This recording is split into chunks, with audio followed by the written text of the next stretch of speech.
राहुल पढ़ाई लिखाई में अपनी क्लास में सबसे कमजोर बच्चा है। उसका खेलने में तो बहुत मन लगता है, पर पढ़ाई लिखाई में बिल्कुल भी नहीं। अब तो राहुल के स्कूल से भी शिकायतें आने लगी है और इसी वजह से राहुल के पापा महेश और मम्मी शालू भी परेशान हो गए हैं। आज फिर से राहुल के स्कूल से उसकी शिकायत आई है। मुझे तो कुछ समझ में नहीं आ रहा शालू, कैसे समझाऊं राहुल को? हर तरह से तो समझा के हम लोगों ने देख लिया है, पर कुछ फायदा नहीं हुआ। मुझे तो लगता है अब ये अपने दादाजी की बात ही सुनेगा। शायद तुम सही कह रही हो। कल तो राहुल के दादाजी आ ही रहे हैं, अब वही कुछ कर पाए शायद। अगले दिन राहुल के दादाजी गांव से अपने बेटे महेश के घर आते हैं। अरे वाह पिताजी, आप आ गए।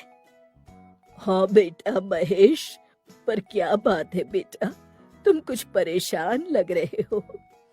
हाँ पिताजी। और महेश अपने पिताजी को सारी बात बता देता है। तुम परेशान मत हो, मैं आ गया हूँ ना, अब मैं सब संभाल लूंगा। तभी दादाजी राहुल के पास चले जाते हैं। राहुल, देखो बेटा मैं आ गया। दादाजी आप आ गए। मेरे लिए क्या लाए? तुम्हारे लिए मैं लाया हूँ तुम्हारा फेवरेट चॉकलेट और ये जादुई पेन। जादुई पेन? हाँ बेटा, पर धीरे बोलो, कोई और सुन ना ले। अच्छा दादाजी, किस तरह का जादू करता है ये पेन, मुझे भी बताइए।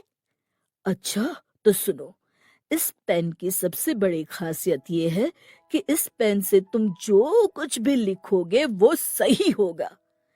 इस पेन से हैंडराइटिंग भी बहुत अच्छी आती है और अगर तुम परीक्षा में इस पेन से लिखोगे तो तुम्हारे सच में बहुत अच्छे नंबर आएंगे। ये भी हो सकता है कि तुम अपनी क्लास में सबसे ज्यादा नंबर ले आओ। सच दादाजी, क्या ऐसा हो सकता है? हाँ बेटा, तभी तो ये जादुई पेन है। तो फिर ये पेन मुझे दे दीजिए ना दादाजी, मैं अपनी परीक्षा में इसी पेन से लिखूंगा। अब तो मुझे पढ़ने की भी जरूरत नहीं है, मैं तो ऐसे ही पास हो जाऊंगा। हाँ बेटा, तुम्हारे लिए ही तो लाया हूँ, पर इसकी कुछ कठिन शर्तें हैं, वो तुम्हें माननी पड़ेगी। जी दादाजी बताइए ना, मैं तो सभी शर्तें मानने को तैयार हूँ। अरे वाह दादाजी, ये तो बहुत अच्छा है। मैं अभी अपनी परीक्षा की तैयारी करने जाता हूँ। ठीक है बेटा। उसके बाद वो दिन भी आ गया जब राहुल की परीक्षा शुरू हो गई। शालू या महेश जब भी राहुल से उसकी परीक्षा के बारे में पूछते, राहुल बस इतना ही कहता, रिजल्ट आने दीजिए माँ पापा, अभी तो सब ठीक है। और फिर शालू और मुकेश और भी चिंता में आ जाते। रिजल्ट वाले दिन शालू, मुकेश और राहुल के दादाजी तीनों बहुत घबराए हुए थे। तभी राहुल दौड़ते हुए खुशी खुशी आया। माँ, पापा, दादाजी मेरा रिजल्ट आ गया। तो पास हो गया ना बेटा?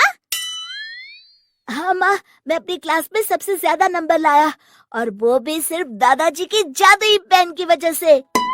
शालू और मुकेश को अब भी यकीन नहीं हो रहा था। वो लोग बार बार राहुल का रिजल्ट देख रहे थे। फिर मुकेश ने अपने पिताजी से पूछा, पिताजी ये जादुई पेन क्या है? आपने तो मुझे कभी इसके बारे में नहीं बताया। राहुल ने कहा, मैं बताता हूँ पापा, दादाजी के पास एक जादुई पेन है। और इसके बाद राहुल ने पूरी कहानी अपने मम्मी पापा को सुना दी। सबसे पहली शर्त ये है कि तुम इस पेन के बारे में किसी को बता नहीं सकते, और दूसरी शर्त यह है कि तुम्हारी परीक्षा में जो भी प्रश्न आ सकता है उसका उत्तर तुम्हें परीक्षा से पहले कम से कम 5 बार इस पेन से लिखना पड़ेगा। और फिर दादाजी के उसी पेन की वजह से मैं आज इतने अच्छे नंबर ला पाया। राहुल के इतना कहते ही सब जोर जोर से हंसने लगे। आप लोग हंस क्यों रहे? पेन में सच में जादू है। बेटा, जादू पेन में नहीं, तेरे हाथों में है, तेरे दिमाग में है।